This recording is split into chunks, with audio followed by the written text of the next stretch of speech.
La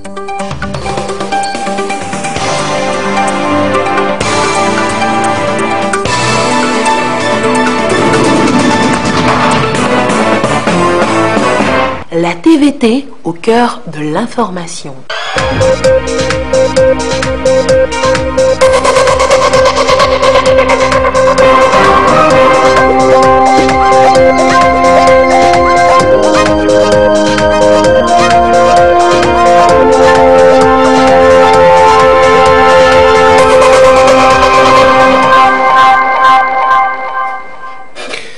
Bienvenue sur la télévision togolaise pour le journal du soir. Tout de suite, le sommaire.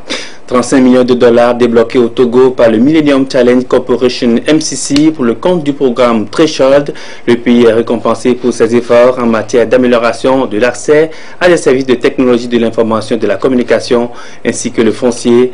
La signature de l'accord de don s'est déroulée ce jeudi à la primature en présence du chef du gouvernement, commissaire Klassou. Les précisions à suivre dans un instant.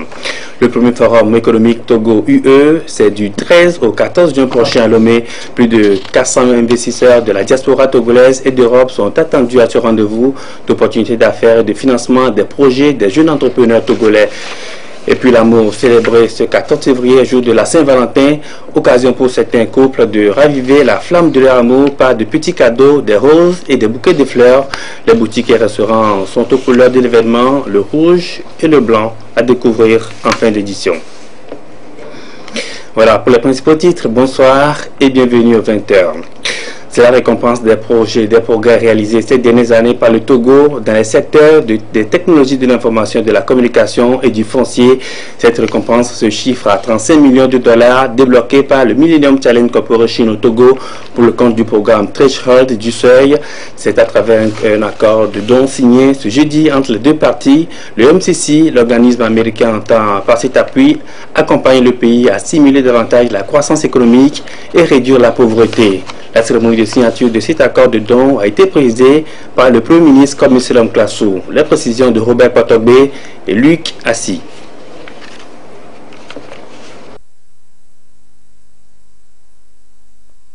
La relance de l'économie nationale et du bien-être des populations, le gouvernement togolais a lancé depuis 2005 un vaste projet de réforme dans plusieurs domaines d'activité.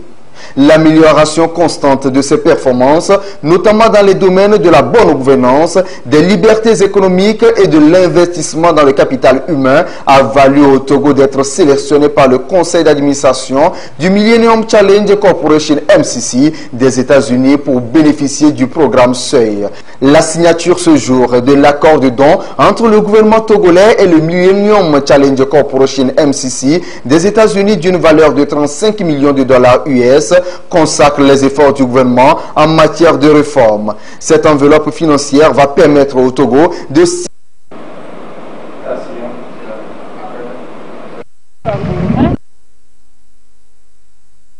au Togo d'être sélectionné par le conseil d'administration du Millennium Challenge Corporation MCC des États-Unis pour bénéficier du programme Seuil.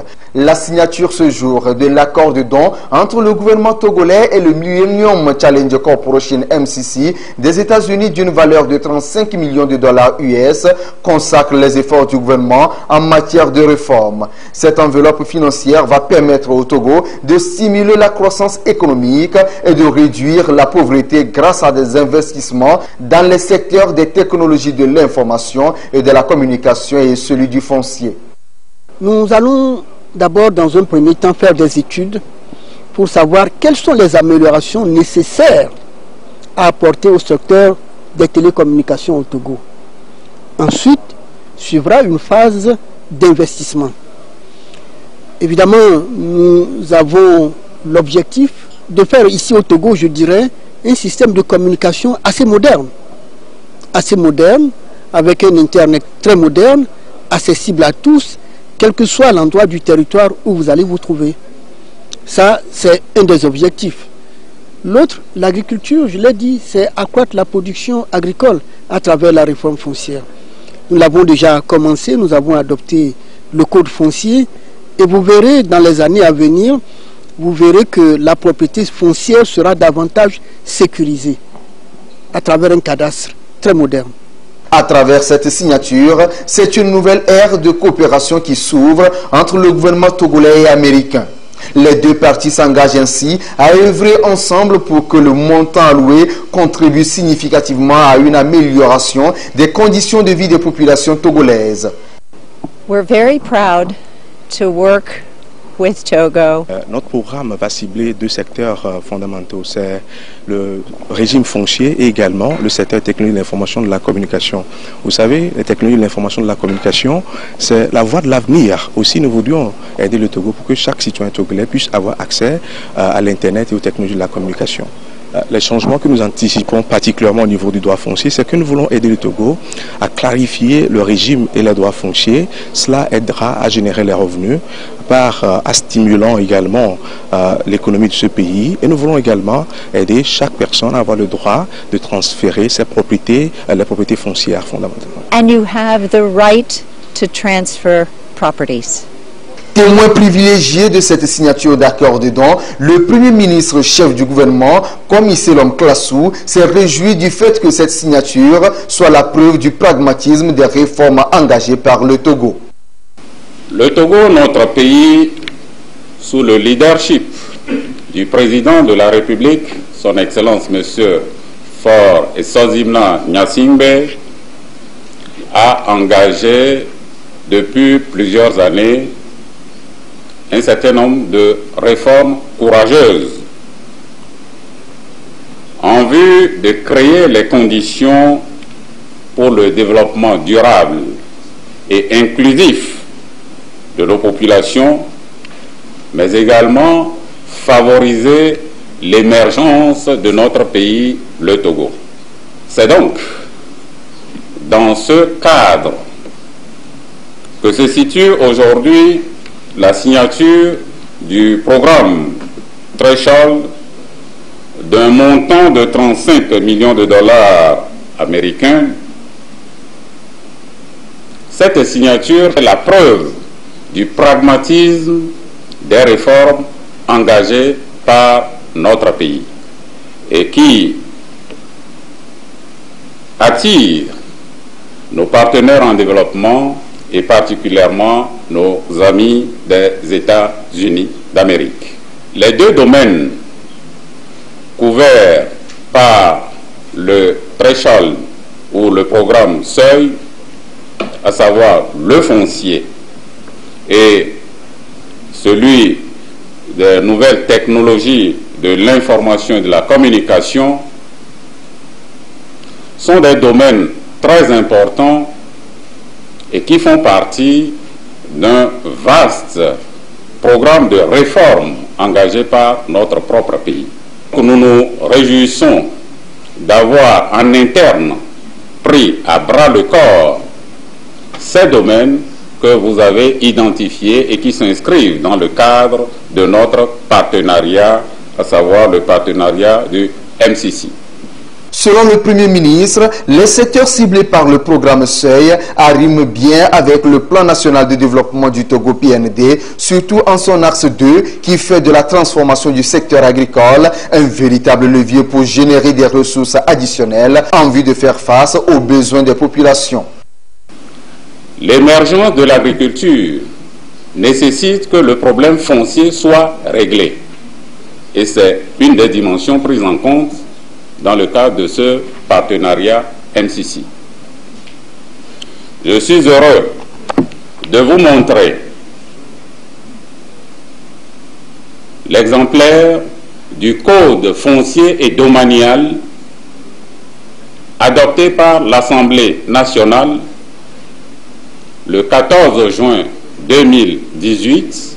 Je vous annonce aussi que le gouvernement, sous l'impulsion du président de la République, a commencé par adopter en Conseil des ministres les textes d'application de ce code foncier.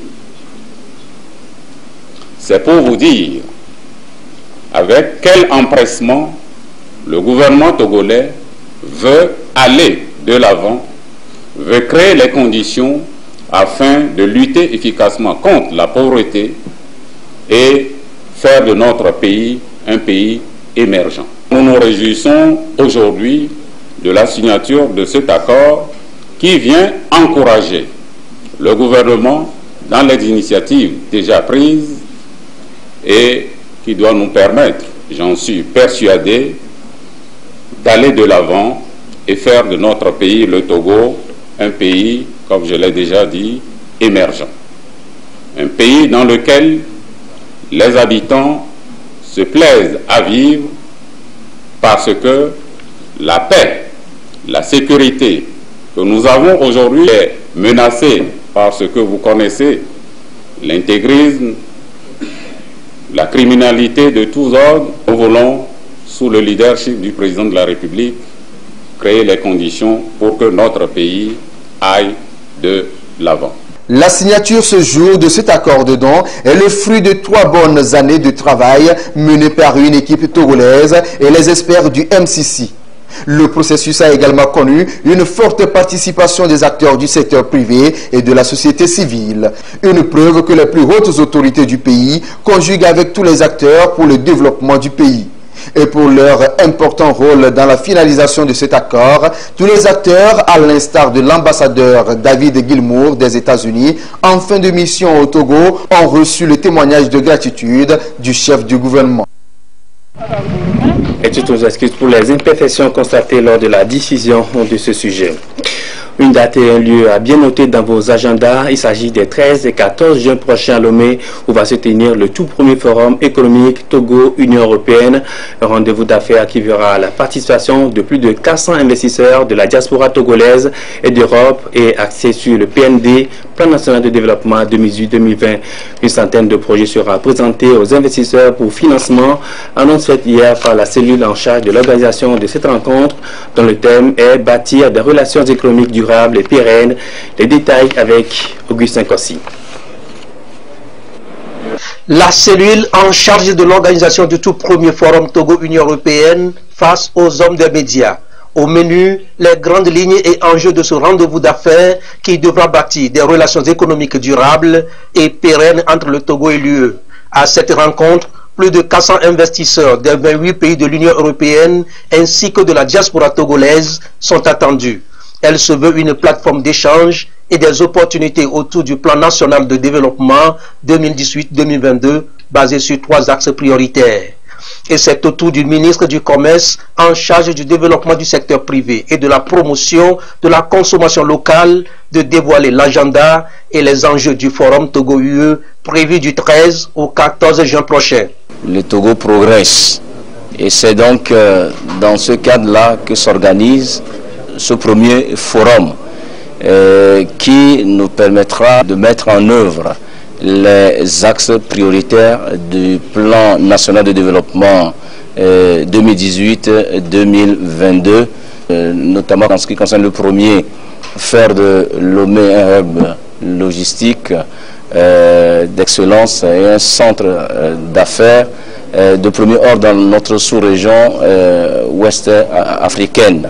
Le second axe porte naturellement sur l'agro-industrie. Nous ne voulons plus que nos produits du cru récoltés soient exportés en l'état, mais qu'on puisse ajouter une transformation à ces produits-là, donc créer de la richesse. Et le dernier axe prioritaire pour ce plan national de développement, c'est une inclusion économique et financière. Donc le gouvernement voudrait donner une certaine visibilité à notre pays comme étant une destination privilégiée pour les investisseurs de l'Union européenne. Le Togo a réalisé un développement économique remarquable ces 10 dernières années. Le climat des affaires en nette amélioration, le pays a progressé de 19 places en matière de réformes économiques et figure parmi les 10 pays les plus réformateurs au monde. Tout ceci pour assurer aux opérateurs économiques un environnement favorable aux affaires. Une centaine de projets bancables seront mis en jeu au cours de ce forum. Le PND a une valeur financière très importante. C'est un plan ambitieux du gouvernement qui est évalué à 4 622 milliards de francs CFA, dont le gouvernement attend à ce qu'il soit financé essentiellement par le secteur privé, qui est le moteur de la croissance. Les 2/3 de ce plan-là doivent être portés par le secteur privé, bien entendu togolais comme étranger. Le Togo possède des atouts naturels. Nous avons une position stratégique au niveau de la sous-région. Nous avons le seul port en eau profonde de la sous-région. Nous voulons donner l'opportunité au secteur privé Union européenne de découvrir qu'il y a un grand marché qui peut être exploité de plus de 300 millions d'habitants dans notre sous-région. L'enjeu est donc de taille. Créer plus de richesses et d'emplois pour satisfaire aux besoins des populations. Le secteur privé togolais est vivement sollicité pour tirer profit de ce forum. L'accès de la femme à la terre, un sujet d'actualité au sein de nos communautés qui préoccupe de plus en plus la Fondation Konrad Adenauer qui mène la sensibilisation sur le terrain. Elle a mis en contribution les communautés elles-mêmes regroupées en comité de suivi des problèmes fonciers. Les membres de ces comités pour le compte des régions Kara et Maritime-Est reçoivent à noter des techniques et méthodes pour mieux remplir leur mission. Ils ont pris connaissance du contenu du nouveau code foncier. Sivera Boudjou. En juin 2018 a été adopté le nouveau code foncier et domanial. Cette loi prend en compte de grands axes, notamment la problématique de l'accès de la femme à la terre, ainsi que l'évolution sociale, économique et environnementale que connaît le Togo. C'est un instrument pour mettre fin à l'insécurité foncière au Togo. La Fondation Konrad Adenauer, qui fait la promotion du droit de la femme à l'accès à la terre, veut s'appuyer sur cet instrument juridique pour bien mener sa lutte sur le terrain. Dans les régions, elle a mis en place des comités locaux de suivi des problèmes fonciers. Ceux de la Kara et la Maritime sont ici à Notien pour s'approprier les différents contours de ce nouveau code, les dispositions qui y figurent pour mieux jouer leur partition sur le terrain. Il s'agit donc pour Konrad Adenauer de renforcer leur acquis, faire comprendre les enjeux de cet instrument pour mieux promouvoir le droit de la femme à la terre. C'est ce nouveau code foncier-là qui consacre désormais le droit des femmes à accéder à la terre. Au niveau de la Fondation Konrad Adenauer, c'est une grande satisfaction pour nous parce que ça constitue une avancée dans la lutte. Il s'agit pour nous de renforcer les capacités de ces comités-là. Sur le nouveau code foncier, nous allons effectivement mettre l'accent sur ces dispositions-là, sur ces articles-là que nous allons décortiquer, que nous allons leur expliquer afin qu'ils puissent maîtriser ces éléments-là et les faire valoir auprès des populations dans les communautés pour leur dire qu'aujourd'hui, le droit de la femme à accéder à la terre repose sur des dispositions fondamentales. Ces comités locaux de suivi des problèmes fonciers qui ont pour rôle de sensibiliser les communautés vont désormais s'appuyer sur cette loi pour accomplir leur mission, celle d'éveiller les uns et les autres pour une meilleure prise de conscience.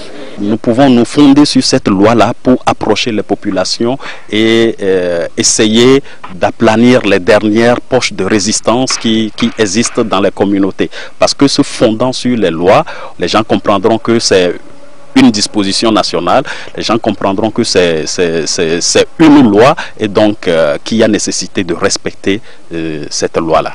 L'objectif poursuivi par la Fondation Konrad Adenauer à travers ce mécanisme est de mieux accompagner les communautés dans la protection et la promotion des droits fonciers de la femme conformément à la nouvelle loi. Ceci dans la dynamique de contribuer au règlement des litiges fonciers et à défendre davantage les droits de la femme à la terre.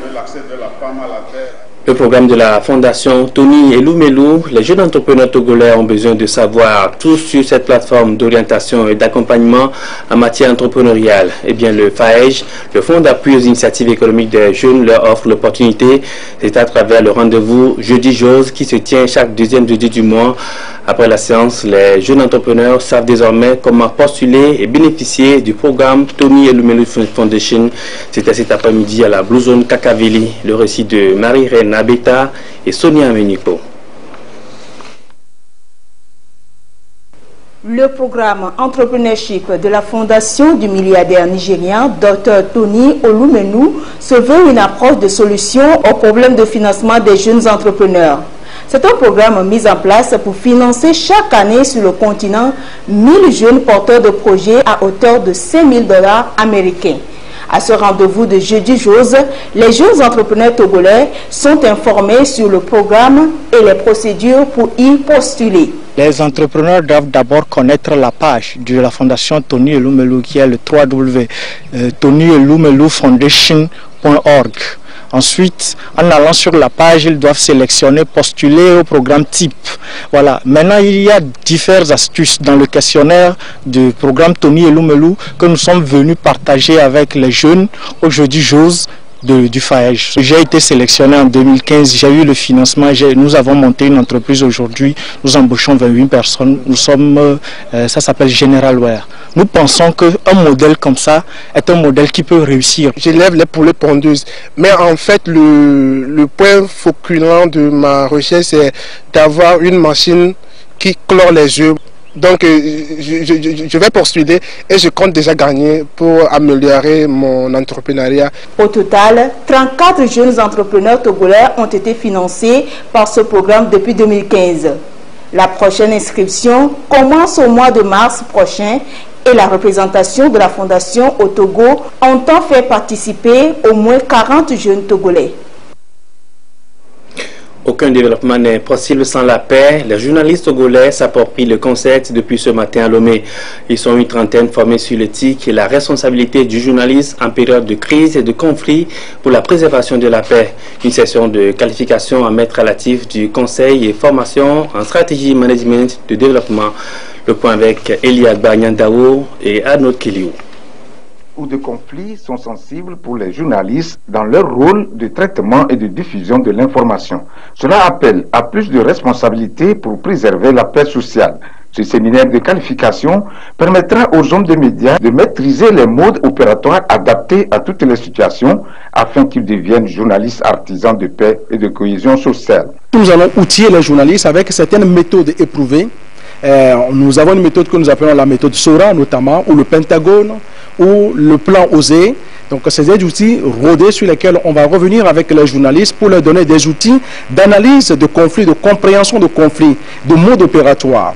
Et en troisième partie, nous allons travailler sur les différents aspects du journaliste sensible au conflit. Les questions éthiques, les questions de fiabilité, les questions de responsabilité, les questions de gestion des sources et aussi la question des relations avec les différentes parties prenantes. Nous attendons qu'à l'issue de ces 2 jours de formation, que les différents journalistes qui sont déjà impliqués dans cette logique amplifient leur fonctionnement en tant que journaliste éthique, fiable et responsable. Notre idée, c'est de faire en sorte que le journaliste soit un acteur utile dans tous les pays, dans son travail journalistique, rien que dans ce travail-là, et aider à l'apaisement des tensions dans les pays. Ce séminaire de qualification va s'achever avec une conférence sur l'intelligence négociationnelle pour faire des journalistes des négociateurs, un atout complémentaire dans l'exercice de leur métier. Dans l'actualité à l'étranger, les Nigériens sont appelés aux urnes samedi pour désigner leur nouveau président. Les 2 favoris, le chef de l'État sortant Muhammadu Buhari et son opposant Atiku Abubakar, qui rivalisent de promesses pour redresser l'économie du pays. Sachez que plus de 60 candidats sont en lice pour la présidentielle du 7 février au Nigeria. Également dans l'actualité à l'étranger, se dirige-t-on vers un nouveau shutdown aux États-Unis? La question reste posée. À la veille de l'expiration du délai, c'est encore l'incertitude. Les élus du Congrès espèrent voter ce jeudi un projet de loi pour éviter un nouveau shutdown, mais Donald Trump n'a toujours pas clairement confirmé s'il accepterait de signer ce compromis trouvé lundi entre démocrates et républicains pour engager la construction de son mur sur la frontière mexicaine. Et retour à la page nationale, elle a célébré samedi dernier son jubilé de porcelaine au service des orphelins et des démunis. L'ONG AMEP de Togo œuvre également dans la formation professionnelle des jeunes. Et justement, pour ce 20e anniversaire, certains étudiants de la 20e promotion ont reçu leur diplôme de fin de formation. Les récipiendaires sont désormais aptes à servir sur le marché de l'emploi grâce aux compétences acquises. Mabel Fiagnon et Kamen Madia Kakbo. Ils sont au total 425 étudiants de la 20e promotion du centre de formation AMEPT à recevoir leur diplôme. Ils ont été formés pendant une année dans des filières comme le transit et transport logistique, la maintenance informatique, l'entrepreneuriat et assistants de direction, entre autres. Ils sont désormais prêts à aller sur le marché de l'emploi pour démontrer leur savoir-faire. Je suis fière de mon diplôme, je suis fière d'avoir fait AMEP et je suis fière du résultat. Dans toute chose, il y a toujours des difficultés, mais avec le courage et la volonté, on y parvient. L'émotion, elle est grande, puisque c'est une joie pour nous d'être présents ici aujourd'hui. Au centre là-bas, ce n'est rien, ça ne coûte rien. C'est juste une aide que Papa Roger nous donne. De lumière et d'éclat, de l'ombre à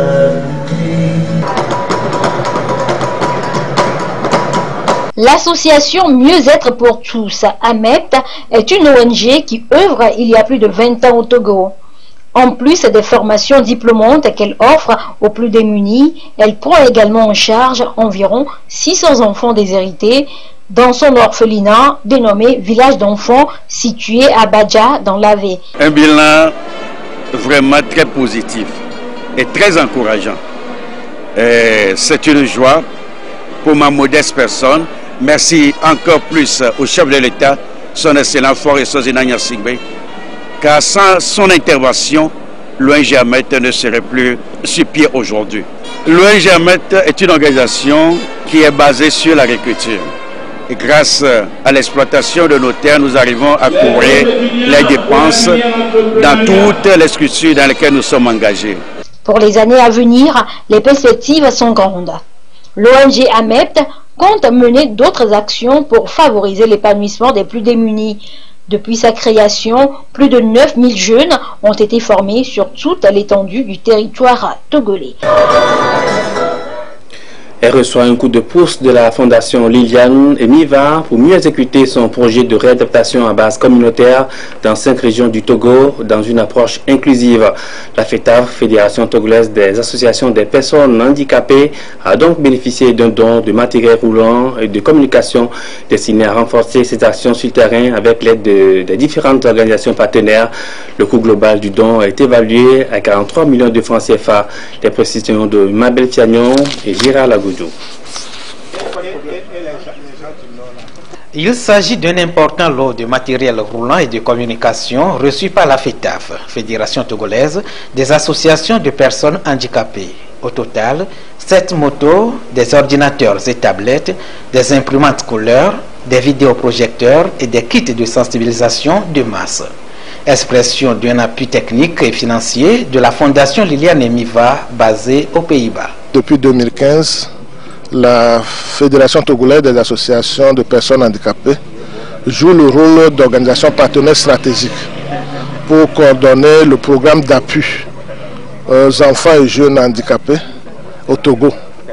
Et le travail de proximité dans le cadre de ce programme se fait par les organisations partenaires et il a été recensé le besoin dans le cadre de notre inscription dans la nouvelle approche de réadaptation à base communautaire où nous visons l'autonomisation des personnes handicapées à travers la forte implication des communautés.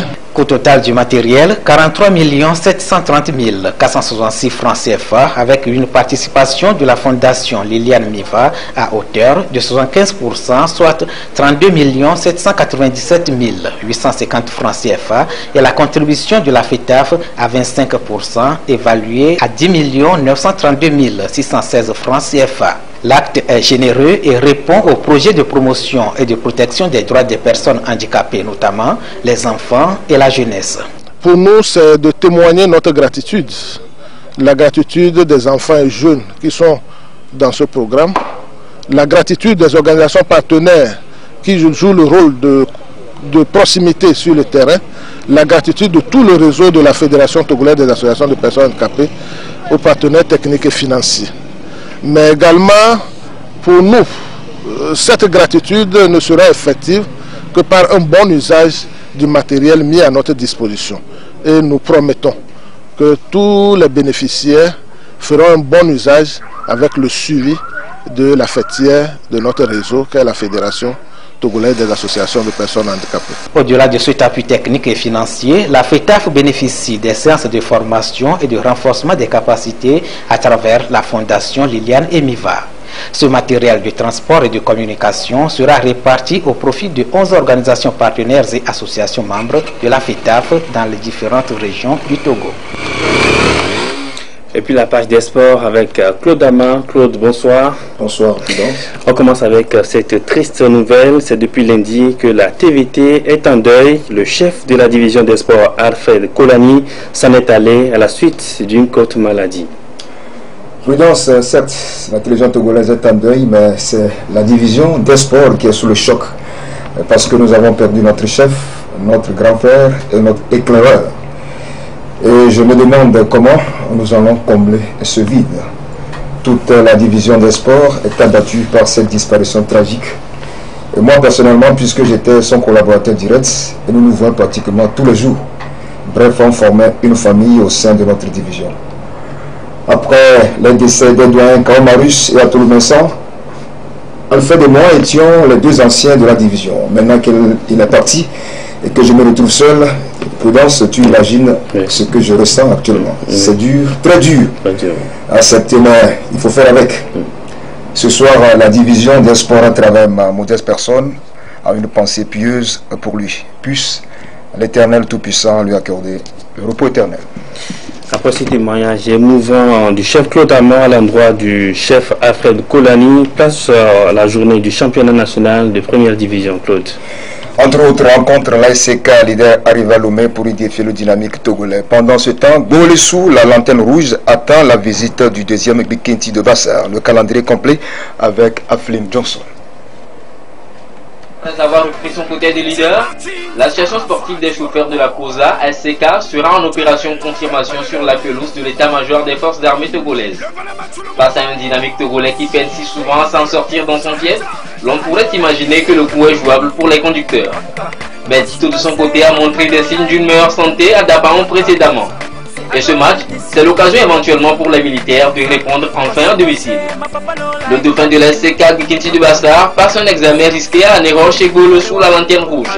S'il est vrai que depuis quelques journées, défier les requins mâles sur leurs installations n'est pas donné à n'importe quel adversaire, Bikinti, pour ce qui le concerne, a maintes fois montré qu'il sait voyager.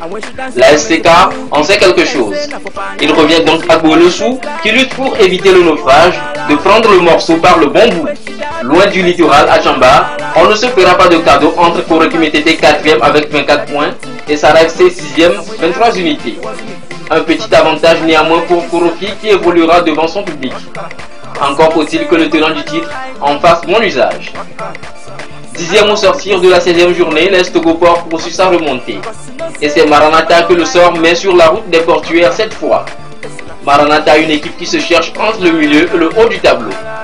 Maranatha 7e face à l'Est Togoport 10e, c'est ce que l'on pourrait qualifier de match à 6 points.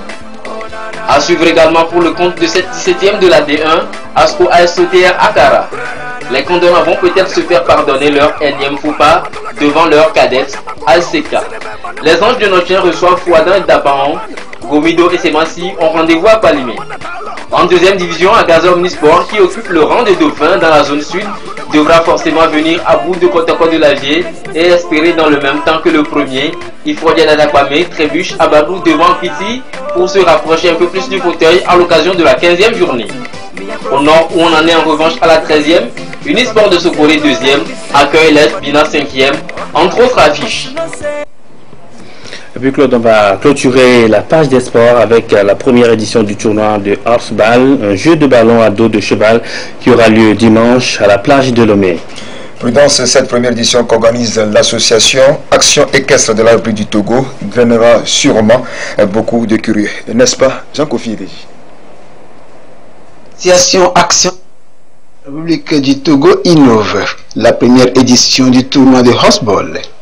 En dehors des compétitions de course de chevaux qu'elle a l'habitude d'organiser, la jeune association a pensé entreprendre mieux ressusciter le horseball ou le jeu de ballon à dos de cheval. L'objectif, c'est redynamiser l'activité de ce sport, parce que ce sport est en disparition. En fait, le sport là existait, mais on ne sent plus ça.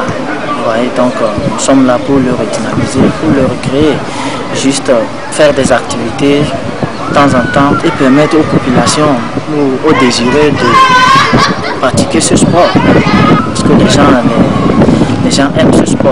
Ce dimanche 17 février, les clubs d'équitation de Lomé, d'Aneho, de Sokoré et de Tchamba vont s'affronter à la plage de Lomé. Les deux meilleurs clubs seront retenus pour la finale. Vraiment, le public est vraiment invité à ce sport ce dimanche et le dimanche prochain.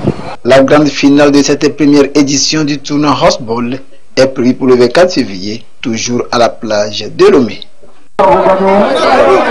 Prudence, voilà l'essentiel de l'activité sportive chez nous ce jeudi 14 février, jour de la Saint-Valentin, n'est-ce pas? Alors, samedi, Jean-Kofi Deji sera au rendez-vous de sport et détente. Et bien sûr, la Saint-Valentin avec ce sujet, des roses, des bouquets de fleurs bien choisis pour témoigner son amour à son âme sœur. J'ai exposé une fois encore ce 14 février, jour de la Saint-Valentin, dans les rues et espaces de la capitale. Les couleurs rouges et blanches sont visibles. Les boutiques et restaurants sont prêts à accueillir les couples, les amoureux pour une soirée romantique. Les célibataires, eux aussi, se sont préparés à fêter la Saint-Valentin à leur manière. Aïcha Zibrou et Estelle Laclé ont fait un tour de ville pour apprécier l'ambiance de la Saint-Valentin. Suivez plutôt.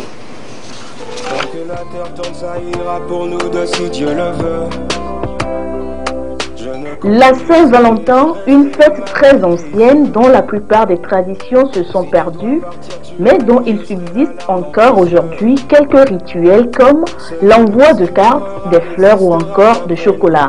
Certains ont déjà tout prévu. Pour moi, ce soir spécialement, je dirais que c'est un jour de reconquête de ma dulcinée. Et je souhaiterais à tout un chacun et à tous les Togolais de faire l'effort pour que l'amour règne dans les foyers, dans les cœurs. Dans ce salon d'esthétique, la Saint-Valentin se prépare ardemment. Un programme spécial est conçu pour les clients. On a fait des jeux, surtout pour les clients qui nous sont fidèles depuis un certain nombre de temps maintenant. Donc, ils sont venus au salon, ils ont passé un bon moment, ils ont bénéficié des tarifs préférentiels, des chèques cadeaux, des bons cadeaux pour certains. À l'origine simple fête païenne, la Saint-Valentin est aujourd'hui largement prise en main par des magasins et des restaurants qui en profitent pour faire de bonnes affaires. Les clients eux-mêmes demandent des habits de couleur rouge. Ils sont plus penchés vers le rouge que vers le blanc parce que le blanc c'est plus la Pâques. Donc eux-mêmes, plus précisément les clientes, quand elles viennent, elles achètent des vêtements de couleur rouge. Et les messieurs aussi sont venus aujourd'hui. Il y en a eu plus de clients hommes que de clientes femmes. Cette année, on vend plus les fleurs. Ce que vous tenez, les fleurs là, ça marche plus que les autres cadeaux. Et aussi, ça là, ce sont des chocolats emballés. Ça aussi, ça marche beaucoup. Les petites attentions s'égrènent tout au long de la journée. SMS, messages, faire livrer une boîte de chocolat ou un bouquet de fleurs au travail, une table décorée pour la circonstance. Chacun laisse parler son imagination. Le marché des fleurs en dit long. Pour toute fête, il faut faire plaisir à ceux qui nous sont chers. Donc je fais le pas aujourd'hui pour prendre quelques roses et faire plaisir à ceux-là qui me sont chers aussi, dont ma très bien chère mère. Nous célébrons la Saint-Valentin et nous offrons une fleur, un petit cadeau à l'être aimé. Jour de semaine oblige, la fête des amoureux sera célébrée par de nombreux couples tout au long de la soirée ou encore en week-end. Quant aux célibataires, beaucoup s'offrent des cadeaux ou encore vont dans des soirées pour célibataires en mode séducteur. Alors je suis passé au salon Faco aujourd'hui parce que c'est la Saint-Valentin et je tenais à me faire beau pour les personnes à qui je pourrais plaire. Je ne parle pas de mari ni d'amoureux, mais je dirais plutôt qu'est-ce que je me suis offert. Un bouquet de fleurs et puis bon, un petit cadeau assez particulier que je me suis offert, c'est une bague. Pas forcément que quelqu'un me la... Comme l'indique son nom, la Saint-Valentin reste une journée placée sous le signe de l'amour. Valentin étant le saint patron des couples. Quelle que soit la religion, l'âge, le sexe, la situation matrimoniale, une seule chose est à retenir pour cette journée qui marque le milieu du mois de février, l'amour. Voilà, et c'est sur ces images que nous refermons cette édition. Merci à vous qui l'avez suivi. Passez une excellente soirée et bonne fête de la Saint-Valentin à tous les amoureux.